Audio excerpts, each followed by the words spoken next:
well. Section 9.2. The essential question you guys can see at the top, how can you use a graph to solve a quadratic equation in one variable? And not just to solve, we're going to say to solve for the zeros of the graph. Now, a lot of you guys have probably forgotten what the zeros are. Jordan asked about it earlier, Angel was asking when we first talked about it, so we're going to go ahead and remind ourselves. The zeros are, do you guys hear what I said? The x-intercept. Sorry, I just missed it. What was the title again? I know it was up there for a while. Quadratic equations by graphing. Thanks, Barry. Thanks, Angel. Solving quadratic equations by graphing. I don't know why you guys are repeating what I'm saying, but it's time to stop. Solving quadratic equations by graphing. So, since you guys do not have graphing calculators, remember 1, and since you don't necessarily need them in Algebra 1, you will need them by Algebra 2 though, if you continue on, so something to think about. Yeah, but if you buy a brand spanking new one, but there's tons of used ones online that you can buy for a lot cheaper. And you can Like find the it summer around before you here. did Algebra 2. Or maybe you have family members. I found mine around here. Yeah, but the problem is then probably someone's missing theirs. That's stealing. That's not stealing. Come back, eyes on me. You're going to jail. Eyes on me. Eyes on me. So I'm saying that summer before you take Algebra 2, my advice, like if money, like if your parents would rather you get like a more economical one, there's tons of used ones.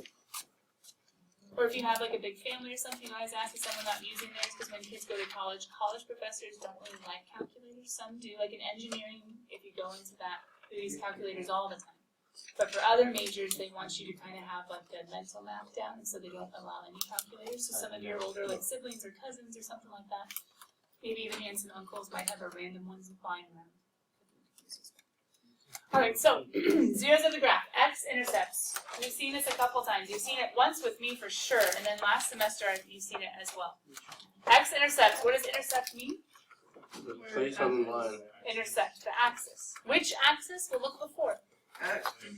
And the x-axis is the one that runs, is the one that goes horizontal. So, on the x-axis, all we have to ask ourselves for A is where does it hit? That's one of them. -3 and 1. That's it. This is section 9.1 because we don't have the graphing calculators. Now on Monday, I will show you what the graphing calculator can do. So if you have one, bring it on Monday so you can learn a little bit more of how to use it. But I'm not going to test you guys on how to use your graphing calculators when not all of us have them. So I'm going to show it real quick on Monday. But otherwise, I'm just going to give you problems that already have the graphs there just to reinforce what it means to find the zeros or the x-intercepts. So how we would show this is two different ways. We could say -3, 0. That's what I thought. And 1, 0. Is that a good way of putting it? Yeah. Yeah. Or you could also say, and this is maybe a little bit more proper, is that there are zeros, or the zeros are x equals -3 and 1. If you're just saying what they are, the zeros, it's assumed that's going to be when y equals 0 or on the x-axis. You can just give the x values as well. Why did you do 1, 0? Why not 2, 0? Oh, because it doesn't hit at 2, buddy. It hits at 1. Now, these ones, once again, it's not a point. It's saying it's separate x values of -3 and 1. So you guys go ahead and write in one way, shape, or form, whether with the points or whether with the x equals. Show me the zeros of letter B. There's only one. That's only one. The top one had 2. How dare you? This is the point. Yeah, it only hits at 1 point, yeah? So you could say x equals 4. The zeros, x equals 4. It's kind of silly because zeros we always think of as being plural, but in this example, there's only 1. Or you could have also said, right, just the point 4, 0. Two different ways of saying the same answer. Both of them are good. Oh. Is there any way to solve please? Or like is it a 0 equals? But it doesn't. Yeah. The solving is going to be in section 9.3, which is where we're going to do what we're going to get through before spring break. We're going to have a quiz like right before school. On the calculator, when you type the n and y equals, and then you go to the graph, graph table, because it I wouldn't has- go to the table, I would go to the It's graph better than after, instead, 'cause I forget because you everything. can see it easier. Yeah, but then, like, if you were to, if you go to the table, it has all the points, so then it would say, like, Which would be okay as long as the zero isn't at like a decimal. You know what I mean? Yeah. Then it gets a lot better. Diego, I'm coming in just 1 second. As I answer Diego's question, I want you guys to look at C and answer for me what are the zeros and not. Diego. So the zeros are always the x point. The X point where it hits the X axis. Zeros is a special name. The zeros of a function or the zeros of a graph are specifically talking about only the X's. it doesn't. So what do you guys see in C? Where's it hit? There are no points in it. None? No. None. No zeros. The zeros do not exist. D and E if you want to sound super snazzy. Yes. So here's my question.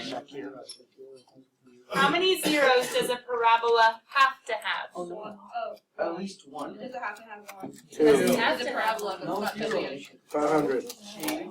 So here's a better question. What are the most or the maximum number of zeros? What are the maximum number of zeros a parabola can have? 2.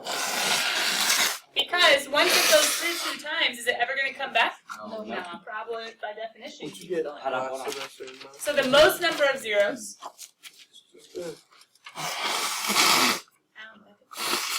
The most number of zeros a parabola can have is 2.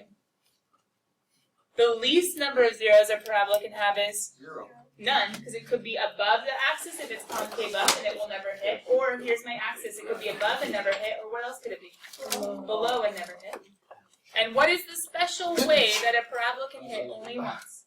When the vertex is on the When the vertex, say it again, Justin. when the vertex is on the x. When the vertex is on the x-axis. So the only time a parabola will have only one is when the vertex is on the axis. If the vertex is below and it's concave up, it'll have 2. If the vertex is above and it's concave down, how many will this have? 2. It'll have 2 because it's going to go down and hit. But if the parabola is above and concave up or below and concave down, then no. Now, why am I showing you this? Give me 1 second, Rob. Why am I showing you this? So we know. Even though we've already seen graphs and we've already found zeros with them. Number 1, we didn't really take notes on them. Nope. And number 2, we're going to learn how to find these algebraically. And I want you guys to have in your head an idea or a picture. If you solve a quadratic and get 2 answers, or 1 answer, or no answers, the realization that all of those are okay. It just depends on the parabola. Sometimes it will be 2, or 1, or none, when you solve with the algebra in section 9.3. And I want you guys to be able to look at the parabola and know concave up, if there are 2, well, it must be below and then hitting the axis. Or if it's concave up and there are none, well, it must be above and not able to hit at all, because it'll never go down. So this is section 9.2. This won't take us very much time on Monday, as long as we get down section 9.1 pretty well. These are the 2 homeworks. These are the 2 homeworks that are supposed to be due today. Oh. This is the one you took the picture of yesterday. This is the one that some of you didn't go online, Renweb, or my website. You didn't take a picture of. I did. Because remember, I was passing out tests and the slide wasn't up and no one said anything, so you guys kind of ran away and said no homework, even though homework number 48 was, the number was up there, So let's do that. and it was online on Redweb on the calendar. Right now, pause, I need help. listen. Oh, I've done a good job for checking, but coming on back. If you don't have these written down somewhere, if you don't have these even started, you need to get out where your homework papers are. Make sure you have the numbers written down correctly. Make sure you have the homework assignments ready to go.